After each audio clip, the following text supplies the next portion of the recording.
বেসরকারি শিক্ষা প্রতিষ্ঠানের এমপিওভুক্ত শূন্য পদে সপ্তম বিজ্ঞপ্তির বিশেষ আওতায় শিক্ষক নিয়োগের ফল প্রকাশ করেছে বেসরকারি শিক্ষক নিবন্ধন ও প্রত্যয়ন কর্তৃপক্ষ এনটিআরসিএ।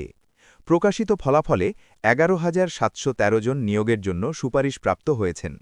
২৮ জানুয়ারি সকালে শিক্ষা মন্ত্রণালয়ের মাধ্যমিক ও উচ্চশিক্ষা বিভাগের সভাকক্ষে আনুষ্ঠানিকভাবে এ সুপারিশ প্রকাশ করে।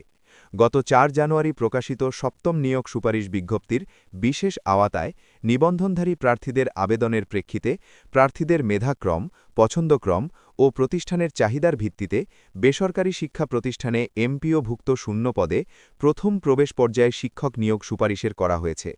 নিয়োগ সুপারিশকৃত প্রার্থীদের ফলাফল এনটিআরসিএ-এর ওয়েবসাইটের ntrca.gov.bd সপ্তম নিয়োগ সুপারিশ বিজ্ঞপ্তি বিশেষ ২০২৬ নামক সেবা বক্সে এবং ngi.teletalk.com.bd লিঙ্কে পাওয়া যাবে। নির্বাচিত প্রার্থীগণ স্ব ইউজার আইডি এবং পাসওয়ার্ড দিয়ে লগ ইন করে ফলাফল দেখতে পারবেন। একইভাবে প্রতিষ্ঠান প্রধানগণ তাদের স্ব ইউজার আইডি এবং পাসওয়ার্ড ব্যবহার করে তার প্রতিষ্ঠানে নির্বাচিত প্রার্থীগণের তথ্য দেখতে পাবেন। কোনো নির্বাচিত প্রার্থী কিংবা প্রতিষ্ঠান প্রধান টেকনিক্যাল কারণে এসএমএস না পেলে এনটিআরসিএ-এর ওয়েবসাইটের সপ্তম নিয়োগ সুপারিশ বিজ্ঞপ্তি বিশেষ ২০২৬ সেবা বক্স থেকে ফলাফল দেখতে পারবেন।